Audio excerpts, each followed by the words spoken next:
हरे कृष्णा। हरि नाम संकीर्तन की जय। जगत गुरु श्रील प्रभुपाद की जय। सभी एकत्रित भक्तों की जय।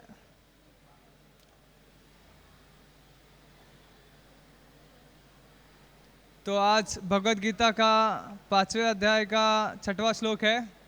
सभी से रिक्वेस्ट है कि ये जो श्लोका है यहाँ पे दिखाई दे रहा है, इसे पढ़ने का प्रयास करें और सुने जो यहाँ पे दोहराया जाएगा, और फिर प्रयास करें आप भी उसे दोहराने का, क्योंकि ये श्लोक जो है स्वयं भगवान के मुख से निकला है। जैसे चरणों से गंगा निकली है और गंगा में स्नान करने से सब पवित्र हो जाते हैं, होते हैं कि नहीं? तो वैसे ही ये भगवान के मुख से निकला है ना भगवत गीता।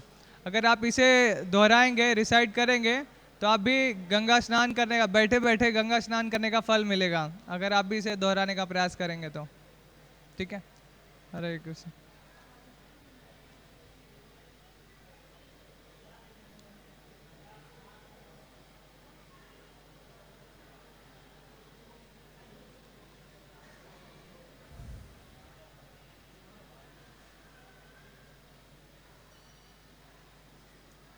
संन्यासस्तु महाबाहो दुखम अब तुम अयोगत योग युक्त मुनिर्ब्रह्म न अचिरेण अधिगच्छति।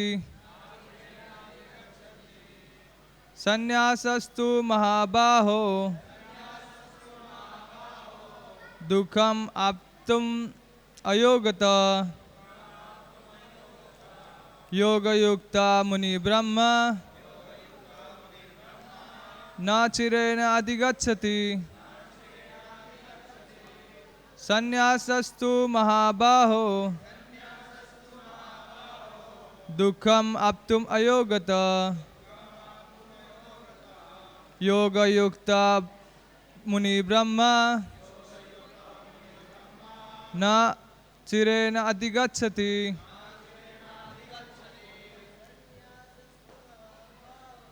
संन्यासस्तु महाबाहो दुखम अब तुम अयोगत योग युक्त मुनिर्ब्रह्म न चिरेण अधिगच्छति। संन्यासस्तु महाबाहो दुखम अब तुम अयोगत योग युक्त मुनिर्ब्रह्म न चिरेण अधिगच्छति। संन्यासस्तु महाबाहो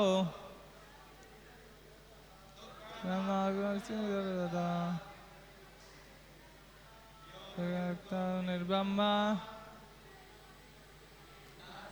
अधिगच्छति। संन्यासस्तु महाबाहो योगता योग युक्त मुनिर्ब्रह्म नाचरेण अधिगच्छति। संन्यासस्तु महाबाहो दुखम अब तुम अयोगता योग युक्त मुनिर्ब्रह्म नाचरेण अधिगच्छति। संन्यासस्तु महाबाहो दुखम अब तुम अयोगता योग युक्त मुनिर्ब्रह्म न चिरेण अधिगच्छति। संन्यासस्तु महाबाहो दुखम अब तुम अयोगता योग युक्त मुनिर्ब्रह्म न चिरेण अधिगच्छति। संन्यासस्तु महाबाहो दुखम अब तुम अयोगता योग युक्त मुनिर्ब्रह्म न चिरेण अधिगच्छति। संन्यासस्तु महाबाहो दुःखमाप्तम् अयोगता योगयुक्ता मुनिर्ब्रह्मा नाचिरेणाधिगच्छति संन्यासासु महाबाहो योगता योगयुक्ता मुनिर्ब्रह्मा नाचिरेणाधिगच्छति।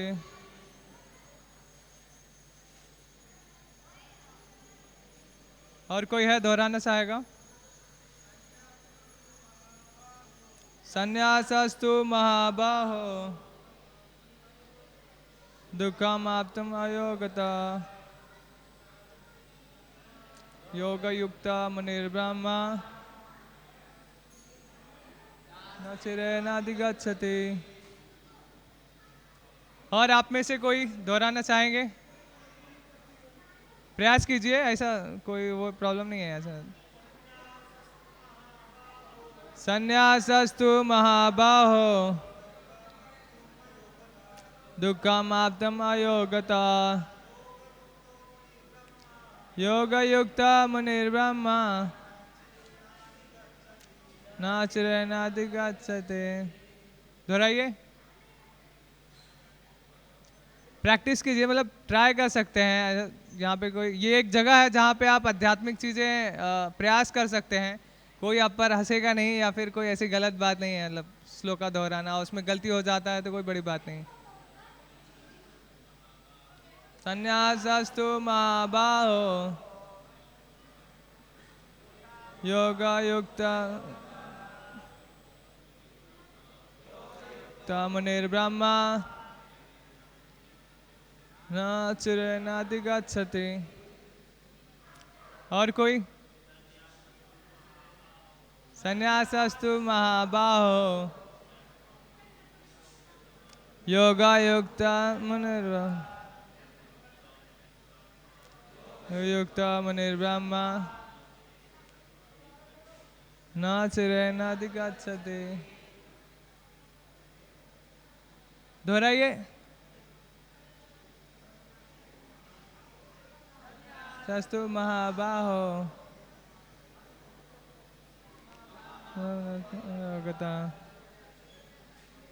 योगयुक्ता मुनिर्ब्रह्मा न चिरेणाधिगच्छति। और कोई पे? हाँ, यस प्रभु। सस्तु महाबाहो दुःखमाप्तम् अयोगता योगयुक्ता मुनिर्ब्रह्मा न चिरेणाधिगच्छति। धन्यवाद। और कोई प्रयास करना चाहेंगे?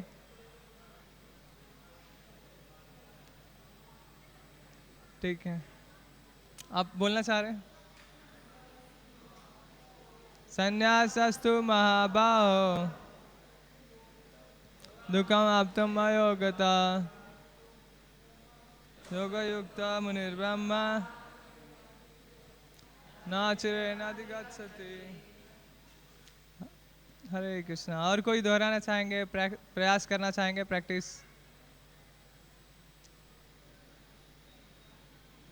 ठीक है,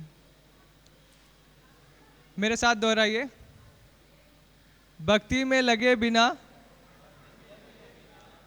केवल समस्त कर्मों का परित्याग करने से कोई सुखी नहीं बन सकता, परंतु भक्ति में लगा हुआ विचारवान व्यक्ति शीघ्र ही परमेश्वर को प्राप्त कर लेता है। तो मैं अभी पढ़ता हूँ, अभी मत दोहराएगा। भक्ति में लगे बिना केवल समस्त कर्मों का परित्याग करने से कोई सुखी नहीं बन सकता, परंतु भक्ति में लगा हुआ विचारवान व्यक्ति शीघ्र ही परमेश्वर को प्राप्त कर लेता है। तात्पर्य: संन्यास दो प्रकार के होते हैं। मायावादी सन्यासी सांख्य दर्शन के अध्ययन में लगे रहते हैं तथा वैष्णव सन्यासी वेदांत सूत्रों के यथार्थ भाष्य भागवत दर्शन के अध्ययन में लगे रहते हैं। मायावादी सन्यासी भी वेदांत सूत्रों का अध्ययन करते हैं, किंतु वे शंकराचार्य द्वारा प्रणीत शारीरिक भाष्य का उपयोग करते हैं। भागवत संप्रदाय के छात्र पंचरात्रि की विधि से भगवान की भक्ति करने में लगे रहते हैं। अतः वैष्णव सन्यासियों को भगवान की दिव्य सेवा के लिए अनेक प्रकार के कार्य करने होते हैं। उन्हें भौतिक कार्यों से कोई सरोकार नहीं रहता, किंतु तो भी वे भगवान की भक्ति में नाना प्रकार के कार्य करते हैं। किंतु मायावादी सन्यासी जो सांख्य तथा वेदांत के अध्ययन एवं चिंतन में लगे रहते हैं, वे भगवान की दिव्य भक्ति का आनंद नहीं उठा पाते, चूंकि उनका अध्ययन अत्यंत जटिल हो जाता है। अतः वे कभी कभी ब्रह्मचिंतन से उबकर समुचित बोध के बिना ही भगवान की शरण ग्रहण करते हैं। फलस्वरूप श्रीमद् भागवत का भी अध्ययन उनके लिए कष्टकर होता है। मायावादी सन्यासियों का शुष्क चिंतन तथा कृत्रिम साधनों से निर्विशेष विवेचना उनके लिए व्यर्थ होती है। भक्ति में लगे हुए वैष्णव सन्यासी अपने दिव्य कर्मों को करते हुए प्रसन्न रहते हैं और यह भी निश्चित रहता है कि वे भगवत धाम को प्राप्त होंगे। मायावादी सन्यासी कभी कभी आत्म साक्षात्कार के पथ से नीचे गिर जाते हैं और फिर से समाज सेवा परोपकार जैसे भौतिक कर्म में प्रवृत्त होते हैं। अतः निष्कर्ष यह निकला कि कृष्ण भावनामृत के कार्यों में लगे रहने वाले लोग ब्रह्म अब्रह्म विषयक साधारण चिंतन में लगे सन्यासियों से श्रेष्ठ हैं। यद्यपि वे भी अनेक जन्मों के बाद कृष्ण भावना भावित हो जाते हैं। अभी हम मंगलाचरण करेंगे, यानी कि हम प्रार्थना करने वाले हैं ताकि ये जो भगवत गीता है हमें समझ आए, है ना। ये भगवान से रिक्वेस्ट करते हैं कि आपने जैसा बताया है अर्जुन को, वैसा ही आप मुझे भी बताइए और जो मैं जिस परिस्थिति में हूँ, मैं जिस प्रॉब्लम में हूँ, उसका सोल्यूशन निकाल सकूँ या फिर मैं इसे अपने जीवन में आचरण कर सकूँ, जीवन में ला सकूँ, उतार सकूँ। इसलिए हम भगवान से प्रार्थना करते हैं। ओम अज्ञानतिमिरान्धस्य ज्ञानाञ्जनशलाकया चक्षुरुन्मीलितं येन तस्मै श्रीगुरुवे नमः। श्रीचैतन्यमनोभीष्टं स्थापितं येन भूतले स्वयं रूप कदा मह्यं ददाति स्वपदान्तिकं। वन्देऽहं श्रीगुरु श्रीयुतपदकमलं श्रीगुरु वैष्णवांच श्रीरूपं साग्रजातं सगड़ा रघुनाथं वितं तं सजीवं सावधेतं सावधूतं परिजनं सहितं श्रीकृष्ण चैतन्य देवं श्रीराधा कृष्ण पादान् सगना ललिता श्री विशाखान्विताश्च। जय श्री कृष्ण चैतन्य प्रभु नित्यानंद श्री अद्वैत गदाधर शिवासादि गौर भक्त वृंद। हरे कृष्णा कृष्णा कृष्णा हरे हरे, हरे राम राम राम हरे हरे। तो आज यहाँ पर वैसे जैसे एक ही प्लेट में दाल चावल रोटी सब्जी सब रहता है, अलग अलग प्रकार के व्यंजन, वैसे ही इस श्लोक में भी बहुत सारी चीज़ें हैं, स्पेशली नए लोगों के लिए। जैसे जो मंदिर में भक्त रहते हैं उनके लिए तो कॉमन है, मतलब ये सब चीज़ें उनको जानकारी होती हैं, लेकिन आप लोगों के लिए कुछ यहाँ पे मतलब अलग अलग वैरायटी बहुत सारी इसमें मिलेगा। जैसे यहाँ पे दिया है, हमने जैसे पढ़ा, आपने भी दोहराया इसे, इसमें बताया है सुखी रहने का मार्ग है ना, भक्ति में कैसे सुखी रहें इसका मार्ग बताया है। जैसे भक्ति में लगे बिना केवल समस्त कर्मों का परित्याग है ना, तो यहाँ पर कर्म के बारे में भी बताया गया है कि कर्म कैसा होना चाहिए है ना, एक भक्त का कर्म कैसा होना चाहिए, इसलिए इस अध्याय का नाम भी है कर्मयोग। तो भक्ति में लगे बिना केवल समस्त कर्मों का परित्याग करने से कोई सुखी नहीं बन सकता। यानी कोई भी व्यक्ति सोचे कि बिना भक्ति के मैं कर्म करूं है ना, यानी खाऊं, मतलब खाना तो खाऊं लेकिन उसे बिना भोग लगा के है ना, सिंगिंग करने में गीत गाने की इच्छा तो है लेकिन बिना भगवान के भजन और नाम के है ना, या फिर किसी को बहुत बोलने की इच्छा है लेकिन उसमें भक्ति और भगवान से रिलेटेड नहीं है ना, या फिर कोई वो कर्म तो कर रहा है ना, 24 घंटे या फिर 12 घंटे या 8 घंटे जो जॉब करते हैं है ना, तो वो 8 घंटे जॉब तो करता है और उसका पैसा आता है और वो अपने घर गृहस्थी में ख़त्म मतलब खर्चा करता है, लेकिन एक रत्ती भर भी उसका इस्तेमाल भगवान या उनके भक्ति के लिए नहीं होता। ऐसे कर्म और ऐसे कोई भी अनेक कार्य हैं जो हमारे दिनचर्या में होते हैं या फिर हमारे जीवन में हैं, तो ऐसे भक्ति में लगे बिना, यानी बिना भक्ति किए केवल समस्त कर्मों का परित्याग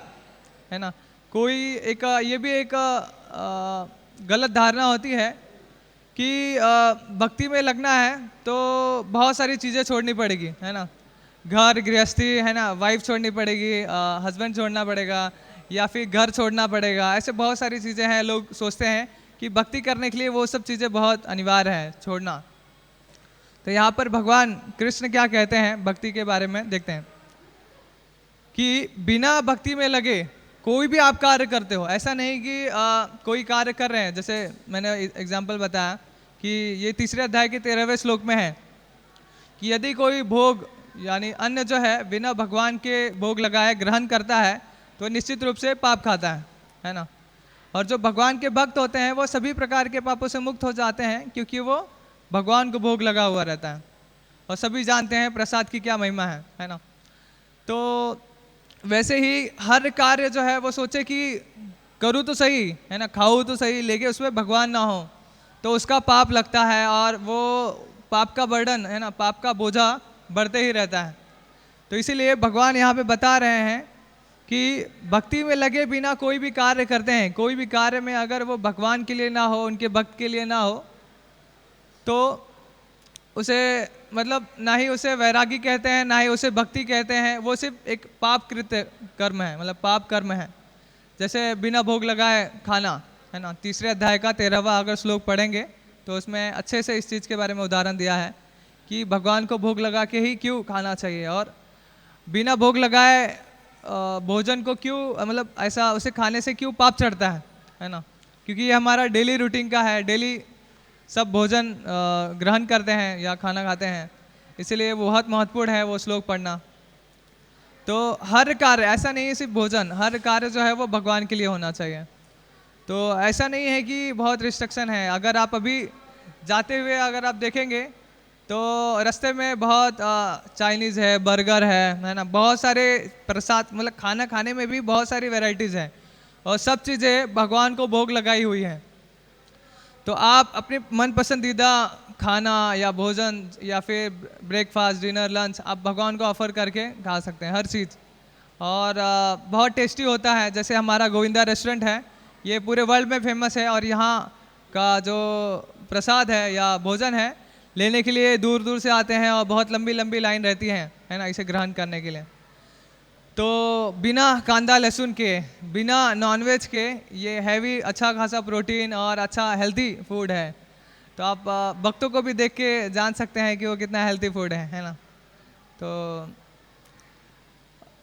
वैसे ही हर कार्य इसमें बताया गया है कि अगर आप कर्म करते हैं तो उसमें भक्ति ज़रूर होना चाहिए, यानी भगवान या उनके भक्त होना चाहिए, एटलीस्ट प्रयास करना चाहिए, ट्राई करना चाहिए हर एक चीज़ ऑफर करने का। और वही ट्राई जो है, जो हम प्रयास करते हैं वही भगवान देखते हैं और आगे चल के उसे सक्सेसफुल बनाते हैं। प्रयास को पूर्ण रूप से सत्य बनाने का कार्य भगवान का होता है, हमारे हाथ में से प्रयास करना होता है। तो एटलीस्ट जो प्रयास करता है वो बेस्ट है। जो प्रयास नहीं करता है भगवान को भोग लगाने का या कोई भी कार्य भगवान को या उनके भक्त को सम्मिलित करने का, तो वो गलत है। तो वैसे यहाँ पे बताया है कि भक्ति में लगे बिना केवल समस्त कर्मों का परित्याग करने से कोई सुखी नहीं बन सकता। किसी को अगर सुखी रहना है तो उसके लिए भक्ति करना होगा। अब भक्ति करना है तो हर भक्ति मतलब क्या है कि हर कार्य में भगवान और उनके भक्त होने चाहिए। जैसे अगर आप किसी के लिए जा रहे हैं, मतलब किसी से मिलने जा रहे हैं और उसका एक उदाहरण उसका प्राण है ना, सबसे मतलब उसके जीवन का सबसे महत्वपूर्ण हिस्सा है एक पालतू कुत्ता। तो अगर आप उसके पास जा रहे हैं तो ज़रूरी है कि उसको भी आप मतलब उसके सामने जाने से पहले उसको भी आप सम्मान दो। नहीं तो वो या फिर वो आप खड़े तो रहोगे लेकिन वो आपको पसंद नहीं करेगा, सोचेगा कितने जल्दी जाए। या फिर आप उसके बारे में कुछ इधर उधर बोल देते हो कि आपके कुत्ता कितना गंदा है, ये है वो है, तुरंत उसका दिल दुख जाएगा क्योंकि वो बहुत प्रेम से उसने पाला है ना, और उसे एक संबंध स्थापित किया है कुत्ते से। तो वैसे ही भगवान और जो उनकी भक्ति करते हैं या भक्ति करने का प्रयास करते हैं उनका बहुत संबंध होता है। इसलिए हर एक चीज़ में भगवान और उनके भक्त बहुत महत्वपूर्ण होते हैं। और अगर आप हर कार्य में भगवान और उनके भक्त नहीं शामिल करते हैं तो वो भक्त इसलिए है क्योंकि भगवान उससे प्रसन्न होते हैं।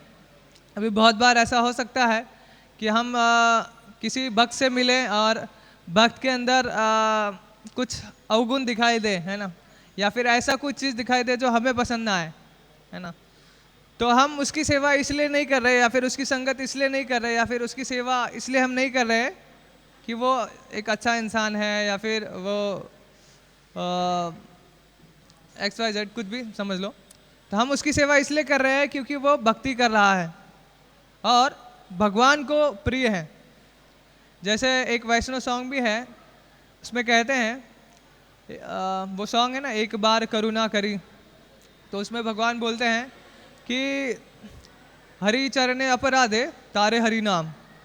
कोई भी अगर भगवान के चरणों में एक बार अपराध कर देता है तो भगवान उसे माफ़ कर देते हैं, है ना। मंदिर में जैसे श्री श्री राधा रास बिहारी की, श्री श्री गौर निताय की, श्री श्री सीताराम लक्ष्मण भक्त हनुमान की जय। तो मंदिर में हैं और कुछ सेवा कर रहे हैं, ऐसा बहुत सारे नए लोगों का भी डाउट रहता है कि अगर हम किसी भक्त को इनवाइट करते हैं या फिर कुछ गलती हो जाएगी तो क्या होगा, है ना। तो इंटेंशन क्या होना चाहिए, उसका उद्देश्य क्या होना चाहिए भक्तों का सेवा करने का, ये जानना बहुत ज़रूरी है। तो कुछ सेवा कर रहे हैं और सेवा में समझो भक्त से कुछ गलती हो गई या हमसे कुछ गलती हो गई, तो हमें उसे नज़रअंदाज या फिर उसे सम्मान इसलिए करना है क्योंकि वो भगवान का भक्त है और भगवान को बहुत प्रिय है। भगवान के जैसे वो आगे कहते हैं ना, हरि चरणे अपराधे तारे हरि नाम। भगवान के चरणों में कोई गलती करता है, माँ को एक बार कुछ हो जाता है ना, माँ सहन कर लेती है। कोई भी आके कुछ बोल के गया या फिर जस्ट कोई एक समझो धक्का भी देखे गया ना, माँ को, माँ एडजस्ट कर लेती है। लेकिन अगर उसके बच्चे को अगर चोट लगी ना तो क्या बोलते हैं, धज्जियाँ उड़ा देते हैं टपोरी भाषा में तो वैसे ही अगर भगवान के भक्त को कुछ हुआ ना तो भगवान माफ़ नहीं करते, इसीलिए क्योंकि वो उनके हृदय में रहते हैं। इसलिए नेक्स्ट लाइन कहा गया है, गोविंद कहे, यानी कृष्ण कहते हैं, कृष्ण राम विष्णु नरसिम्हा वारा, ये कहते हैं, भगवान कहते हैं गोविंद कहे वैष्णव मोर प्राण धन, है ना। वैष्णव उनके, जैसे इस दुनिया में सबके लिए धन जो है वो पैसा है या किसी के लिए अलग अलग हो सकता है इम्पोर्टेंस, तो वैसे ही भगवान बोलता रहे हैं मेरे लिए सबसे इम्पोर्टेंट है मेरा भक्त जो मेरी भक्ति कर रहा है और मेरे पास आने का प्रयास कर रहा है। ऐसा नहीं कि सिर्फ शुद्ध भक्त, जो प्रयास भी कर रहा है। जैसे हम भगवान राम की लीला में देखते हैं कि चाहे वो हनुमान जी हैं, है ना, जो भगवान के एकदम शुद्ध भक्त हैं, भगवान के नित्य धाम में रहते हैं, और वो राम सेतु मतलब जो रास्ता बनाने के लिए वो पत्थर दे रहे थे, बड़े बड़े फेंक रहे थे, है ना। मतलब जो बड़ा शुद्ध भक्त होता है वो ज़्यादा भक्ति करता है, ज़्यादा उसके अंदर प्योरिटी होती है, ज़्यादा उसके अंदर कैपेसिटी होती है भगवान की सेवा करने की, तो बड़े बड़े पत्थर उठा के डाल रहे थे। और जो एक छोटी सी गिलहरी थी, बहुत छोटा छोटा कण अपने शरीर में डाल दिया, फिर वहाँ पे जाके झटक देती। तो भगवान को वो दोनों प्रिय थे, वो गिलहरी भी और हनुमान जी भी। तो वैसे ही कोई प्रयास कर रहा है ना, नया भक्त भी, और उससे सेवा में कोई गलती हो जाए तो पहले तो हमें उसे माफ़ करना चाहिए।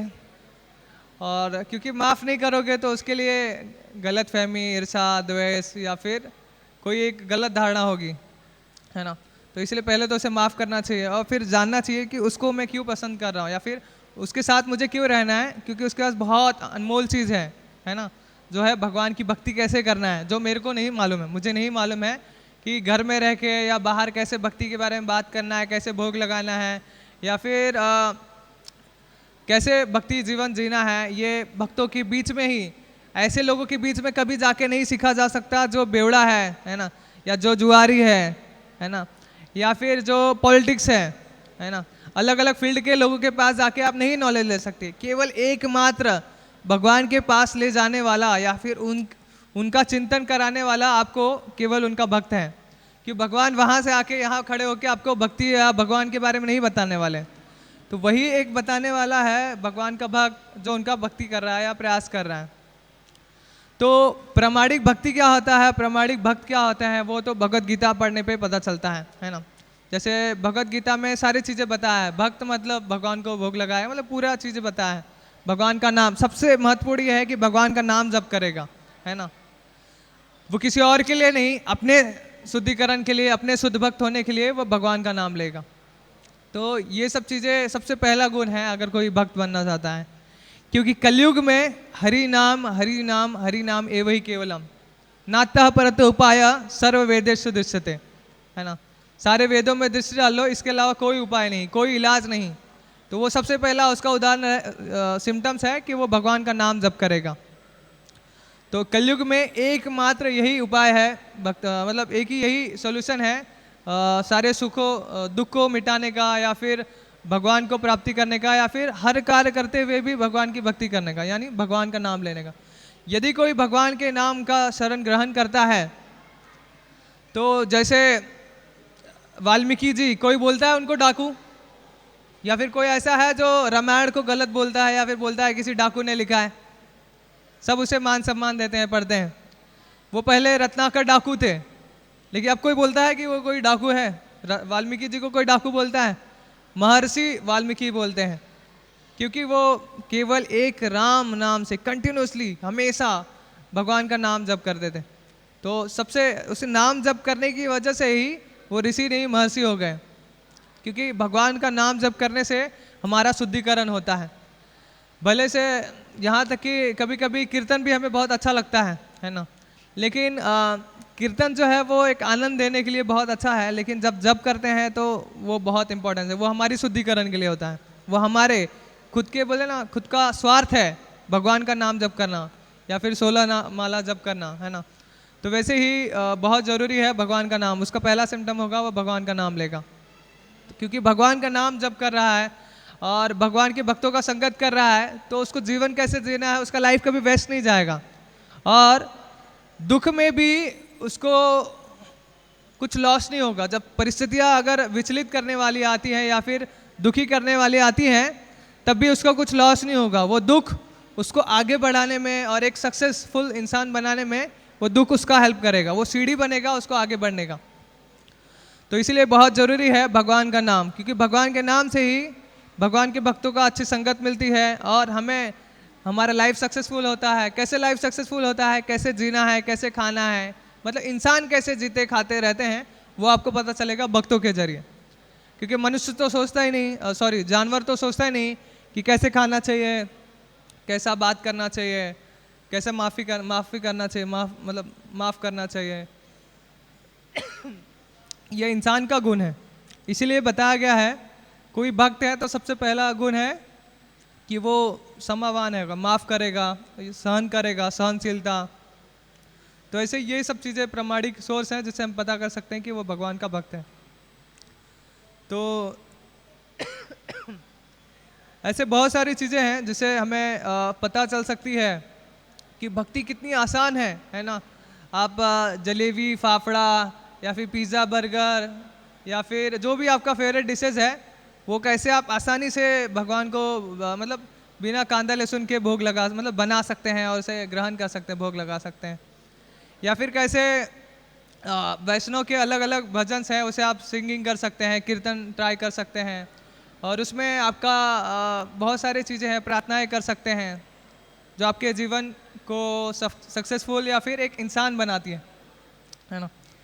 तो ये यहाँ पर बताया है कि आपके हर कार्य में भक्त या भगवान होना चाहिए, उनका सम्मान होना चाहिए, उनकी सेवा होनी चाहिए। इसलिए पहले ज़माने में ब्राह्मणों को बुला के उनकी सेवा करते थे, लेकिन अब कलयुग में सिर्फ नाम के जात के ब्राह्मण रह चुके हैं, है ना।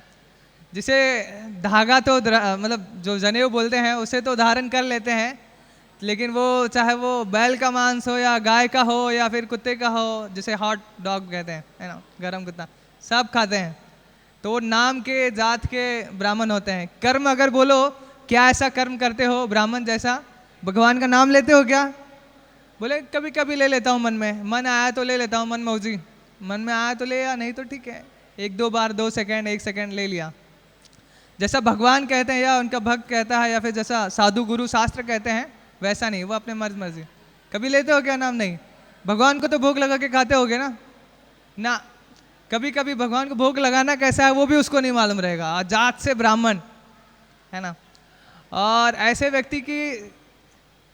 व्यक्ति के पास अगर आप ज्ञान लेने जाएंगे जो कि हाँ हाँ हाँ हाँ सब कुछ सही है, हाँ भक्ति मतलब यही होता है। तो अगर वो ऐसा ज्ञान देता है मतलब वो बोगस गुरु है, बोगस है, मतलब सिर्फ वो जात का ही ब्राह्मण है ना। तो वो आपको भक्ति और भगवान के बारे में कभी ऐसा ब्राह्मण जात का नहीं बता सकता। तो आपको ढूंढना पड़ेगा जो कर्म से ब्राह्मण हो, यानी भगवान का नाम जप करता हो, भगवान के बारे में जानने की जिज्ञासा करता हो कि भगवान क्या है, कैसे हैं। जैसे कोई लड़का जो है या फिर कोई लड़की जो है वो किसी नए व्यक्ति से मिलते हैं और वो उसको अच्छा लगता है ना। कोई हीरोइन है या फिर कोई सुपरस्टार या फिर कोई भी ऐसा पॉलिटिक्स है जो जिसका आइडल होता है, सब लोग के लिए वो नए होते हैं, बट उसको अच्छा लगता है इसलिए उसके बारे में गहराई से जानना चाहता है। उसके जीवन में कौन कौन है, उसका अपना कौन है, क्या उसको पसंद है, कौन उसकी फेवरेट है, मतलब कहाँ उसको, मतलब उसका जगह क्या फेवरेट है, खाना क्या पसंद है, सॉन्ग कौन सा पसंद है, ये सब चीज़ें उसे तहे दिल से उसके पास जानना चाहता है, उसकी जिज्ञासा करता है, उसके मतलब बायोग्राफी निकालता है। वैसे ही भगवान की बायोग्राफी उनके ग्रंथों में है ना। तो ग्रंथ पढ़ना बहुत ज़रूरी है। ये सब चीज़ों से हमें पता चलता है कौन कर्म से ब्राह्मण है और कौन जात से ब्राह्मण है ना। तो इसीलिए आजकल के ज़माने में जो ये सब कर्म से ब्राह्मण है, यानी भगवान का भक्त, जात से वो कुछ भी हो सकता है, उसे बोल सकते हैं वो चमार हो या जो भी आप बोल दो, सो कॉल्ड जात पीत जो भी देखते हैं, लेकिन कर्म उसका भक्ति में होना चाहिए। अगर वो भक्त है, भगवान को भोग लगा के खाता है, भगवान की कथा श्रवण करता है, सत्संग करता है, जैसे आप लोग आके क्लास अटेंड कर रहे हैं, और वैसे ही वो भी क्लास अटेंड करता है, भगवान के बारे में जिज्ञासा करता है, जानता है कि भगवान का सबसे प्रिय क्या है, किससे भगवान प्रसन्न होते हैं, उसको प्लीज़, जैसे बोलते हैं ना लव, प्रेम का अर्थ होता है सेक्रीफाइस, है ना, निस्वार्थ मतलब अपना स्वार्थ छोड़ के सामने वाले के लिए कुछ भी कर गुजरना या फिर कुछ भी करना, है ना। जैसे बहुत बार जैसे पत्नी का धर्म बताया है भागवतम में, कर्दम मुनि और देवहूति का बारे में अगर आप भागवतम में 3रे स्कंद में पढ़ेंगे तो उसमें बताया है, माता देवहूति जो कर्दम मुनि की पत्नी थी, वो अपने शरीर के बारे में कभी ध्यान नहीं देती थी। उनके बाल में बहुत, जैसे बाल का वर्णन इसलिए है भागवतम में क्योंकि स्त्रियों को उनका बाल बहुत इंपॉर्टेंट होता है। कभी आप किसी स्त्री का बाल खींचोगे तो पता चलेगा, या फिर उनसे अपनी सिस्टर से या फिर माता से पूछेंगे तो बताएंगे। तो वो सबसे प्रिय स्त्री का, उसमें एकदम मतलब जैसे टीवी में देखते हैं ना वो साधु का एकदम बाल में एकदम मिट्टी रहता है बड़े बड़े, वैसे एकदम गंदे, और शरीर पे अगर आप देखेंगे तो पूरी मिट्टी छपी हुई थी, मतलब मिट्टी के, क्योंकि एक साधु सन्यासी कैसे होते हैं, झोपड़े में रहते हैं, तो वहाँ पे धूल मिट्टी की वजह से पूरे स्किन में मिट्टी, और एकदम पतली हड्डी सिर्फ हड्डी बचा था उनके शरीर में, क्योंकि वो सिर्फ अपने पति के बारे में, पति की प्रसन्नता के लिए ही वो सोचती थी। वैसे ही अगर कोई भगवान से प्रेम करेगा या भगवान की भक्ति करेगा तो हर कार्य वो भगवान की प्रसन्नता के लिए देखेगा और भगवान के लिए ही वो करेगा, तो उसी को भगवान का भक्त कहते हैं। या फिर प्रैक्टिस करने, भक्ति में भी भक्त भी अलग अलग प्रकार के होते हैं। एक जो शुद्ध भक्त बन गए हैं, दूसरा जो कुछ भक्ति में कुछ हद तक आगे बढ़ गए हैं, जैसे मध्यम अधिकारी कहते हैं, और पहला जो प्रयास कर रहे हैं, है ना, उसे अपने जीवन में उतारने का, शुद्ध भक्ति के प्रयास में है, मतलब सीरियल में है फर्स्ट। पहले वो फिर धीरे धीरे नाम जप करके भक्ति करके, जिस दिन वो जैसे बोलते हैं ना, एक उदाहरण मान के चलते हैं, जितना जो साधना करता है, भगवान का नाम जप करता है, कथा श्रवण करता है, तुलसी महारानी को जल देता है, तुलसी महारानी का परिक्रमा करता है, यानी भक्ति करता है, उतना उसका भक्ति का घड़ा भरता है। जब भक्ति का घड़ा भरता है तो उतना उसका हृदय शुद्ध होता है और वो शुद्ध भक्त की प्रोसेस, मतलब उतना वो शुद्ध भक्त बनते जाता है ना, उतना वो 1%, 2%, 3% ऐसा है। तो इसीलिए भगवान ने भगवद गीता में बताया है, पहले ही बता दिया है लोगों को जो नए हैं या भक्ति प्रयास करना चाहते हैं, अपि चेत सुदूराचारो भजते माम अनन्य भाव, है ना। अगर कोई हो सकता है कोई अवगुण दिखाई दे, है ना, उसके अंदर कोई आप जा रहे हो और वो भगवान का नाम जप तो कर रहा है, भगवान की कथा श्रवण कर रहा है, सुबह सुबह 4 बजे उठता है, 4:30 बजे मंगल आरती आता है ना, क्योंकि भगवान को जानना या फिर भक्ति या फिर ज्ञान जो है ना, नॉलेज अगर किसी को चाहिए या फिर अपने दिमाग ब्रेन में ऐसा एक्टिविटी मतलब विकसित करना चाहता है, सतगुण में बढ़ना चाहता है, तो केवल एकमात्र ऑप्शन है सुबह उठना। सुबह आप चाहे आध्यात्मिक ग्रंथों में जाके सर्च कीजिए या फिर भौतिक ग्रंथों में, या फिर इस दुनिया में बहुत सारे ऐसी चीज़ें हैं जो भौतिक चीज़ें के बारे में बताएंगे, आपके हेल्थ के बारे में तो अगर आप सर्च करेंगे तो वो सुबह उठने के बारे में बताएंगे। तो वो सुबह उठता रहेगा और प्रयास कर रहा है भगवान का भक्ति करने का, है ना। क्योंकि वो प्रयास कर रहा है तो ऐसा हो सकता है कि उसके जो अवगुण है वो पूरे तरीके से ना छूटे, है ना, उसके अंदर अवगुण रहे, क्योंकि वो अभी अभी जस्ट छोड़ने का प्रयास कर रहा है, तो इसीलिए उसके अंदर दोष दिखाई दे सकता है। लेकिन जैसे मैंने कहा, अगर आपके पास क्लैरिटी है कि एक वैष्णव की सेवा क्यों करनी चाहिए और उसको क्यों, मतलब कोई अगर ऐसा गलती कर देता है या कुछ करता है, अपना हृदय कैसे विशाल बनाना है, उसे क्षमा करना है, वैष्णव के पास तो बहुत बड़ी चीज़ है भगवान का नाम। आप देखो, आपके घर से आप जितने भी लोग यहाँ पे बैठे हैं, और आप नोटिस कीजिए आपके घर से यहाँ पर आते समय आपको बहुत सारे लोग दिखाई दिए होंगे, है ना, लेकिन कितने लोग भगवान का नाम जप करने वाले मिले हैं, है ना। देखो ये जो जप है ना, इसके अंदर एक माला है, माला जो है वो बेस्ट ट्रिक है भगवान की भक्ति करने, भगवान का नाम जप करने का। क्योंकि जब कोई प्रैक्टिस करता है ना भगवान का नाम जप करने का, तब उसको पता चलता है उसका दिमाग कितना असुर है, मतलब डीमन है, कितने बुरे बुरे विचार उसके अंदर है, कितना वो अच्छा है या कितना बुरा है उसको पता चलता है जब जप करता है। भगवान दिखाते हैं, आईने जैसा साफ दिखा देते हैं कौन कैसा है। तो अगर कोई नाम जप करता है, वहाँ से यहाँ आने में, मतलब ये जो माला है, माला में जप करने से आप बहुत अच्छे तरीके से भगवान का नाम जप कर सकते हैं नित्य प्रतिदिन। तो इसीलिए भगवान के जो भक्त हैं, अब ऐसा नहीं कि आप हिंदू धर्म में, आप चाहे क्रिश्चियन में जाइए या ईसाई धर्म में, मुसलमान धर्म में जाइए, किसी में भी जाइए, जो समझदार है, जो शास्त्र पढ़ेंगे ना, आप उनके हाथ में माला दिखाई देगा, माला जप करते हुए, है ना। तो हमारे हिंदू धर्म में या सनातन धर्म में तो आपको नीम का या कदम का माला मिलेगा जिसमें वो लोग जप करते हैं। और कोई ज़्यादा नियम का आचरण करता है या फिर भक्ति में थोड़ा ज़्यादा है, कुछ रूल रेगुलेशन का फॉलो करता है, तो क्योंकि जैसे आप देखते हैं तुलसी महारानी को बहुत शुद्धिकरण का प्रोसेस होता है, कोई जूठा हाथ भी तुलसी महारानी के पौधे को लग जाता है तो तुरंत वो तुलसी महारानी वो जगह छोड़ देती है, मतलब वो तुलसी सूख जाती है, जरा सा भी साफ़ सुथरा जगह नहीं रहा तो सूख जाता है, मतलब साफ़ सुथरा व्यक्ति नहीं रहा या फिर जूठा वहाँ पे रहा आजू बाजू का एरिया, तो सूख जाएगा तुलसी का पौधा, क्योंकि उनको शुद्धिकरण मतलब प्योरिटी ज़्यादा चाहिए रहता है, शुद्ध मतलब क्लीननेस, स्वच्छता बहुत चाहिए रहता है। तो अगर कोई ज़्यादा है तो वो तुलसी के माला में भी जप कर सकता है। तो ये माला जो है वो बेस्ट ट्रिक है, मतलब सबसे बेस्ट जरिया है भगवान का नाम सही तरीके से लेने का या फिर परफेक्ट सोल्यूशन है भगवान का नाम लेने का सही तरीका, इसलिए सब लेते हैं। तो आप रास्ते में यहाँ तक जितने लोगों को भी देखे हैं, कितने लोग आपको मिले होंगे भगवान का नाम जप करने वाले या भगवान के विषय में चर्चा करने वाले?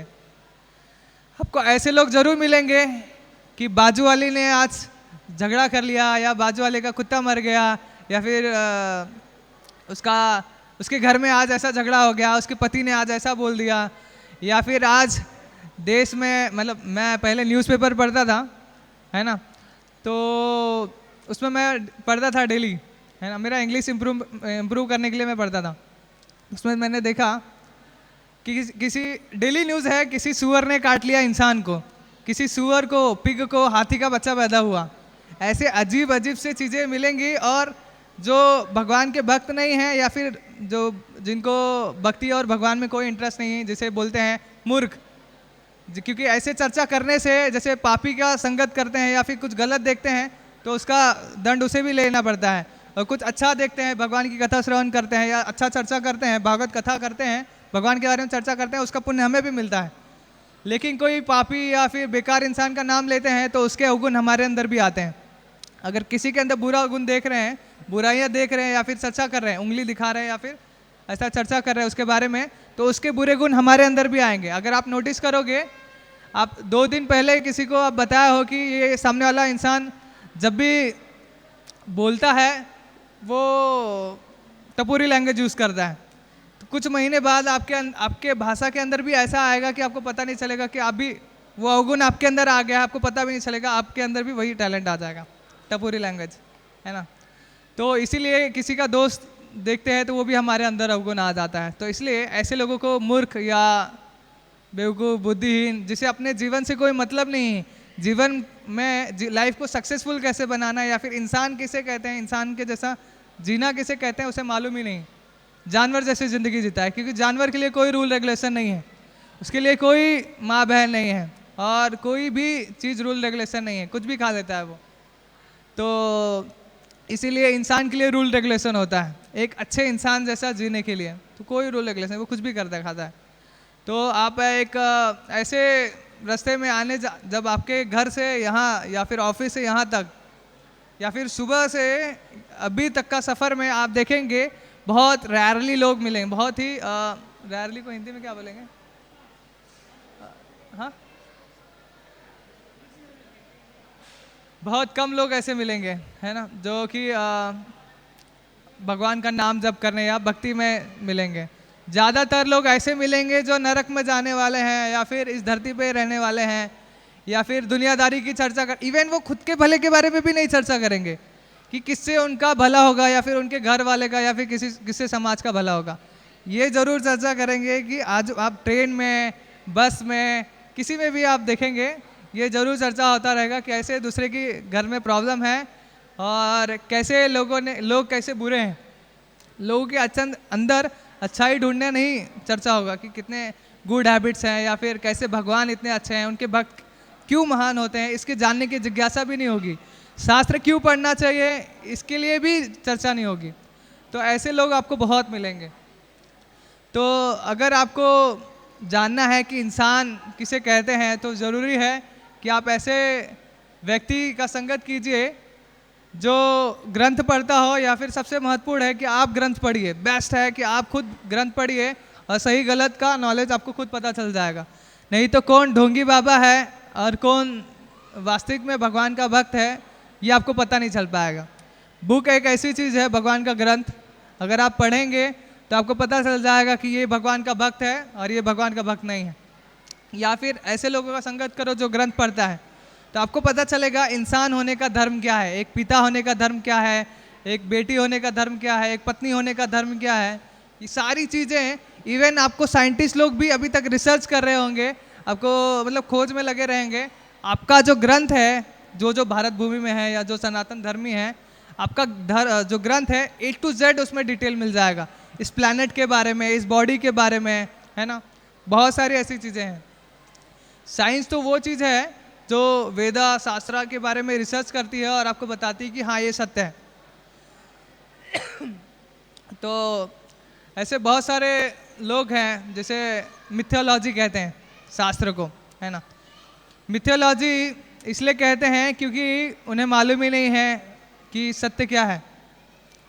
तो एक्चुअली हिस्ट्री आपको जाननी है तो आप शास्त्रों में जान सकते हैं, नहीं तो किसी और तरीके से नहीं पता चलेगा। अगर आप देखेंगे बुक पढ़ने यानी समझो किसी ने शास्त्र नहीं पढ़ा है या भक्तों का संगत नहीं किया है तो उसको कभी पता नहीं चलेगा कि उसके वंशज कौन है। सबको यही मालूम रहेगा कि उसके वंशज बंदर है, गोरिल्ला। जैसे पढ़ते हैं ना डार्विन की थ्योरी, उसमें बताया है बंदर से इंसान आते हैं, है ना। पहले इंसान बंदर था, फिर इंसान आया। इसने ये उसको ऐसा लगा और उसने मतलब जैसे मैंने कहा साइंस मतलब उसको ऐसा लगता है और उसके ऊपर रिसर्च करता है और बताता है, तो वो अपना मत प्रदर्शित करता है। तो उसने मत उसको ऐसा लगा सही है और उसने ग्रंथों में मतलब उस बुक में दे दिया। लेकिन अगर आप शास्त्र पढ़ेंगे तो आपको पता चलेगा कि हर एक किसी का एक गोत्र होता है, यानी वो किस वंशज से आया है ना। और इंसान हमेशा थे, है और रहेंगे, भगवद गीता के श्लोकों में पता चलेगा, है ना। ऐसे बहुत सारी चीज़ें हैं जो आपको भक्ति में कार्यों से, शास्त्र पढ़ने से, साधु संगत से पता चलेगा। हरे कृष्णा। किसी का कोई प्रश्न है तो पर्सनल आके पूछ सकते हैं। जगत गुरु श्रील प्रभुपाद की जय। भगवद गीता की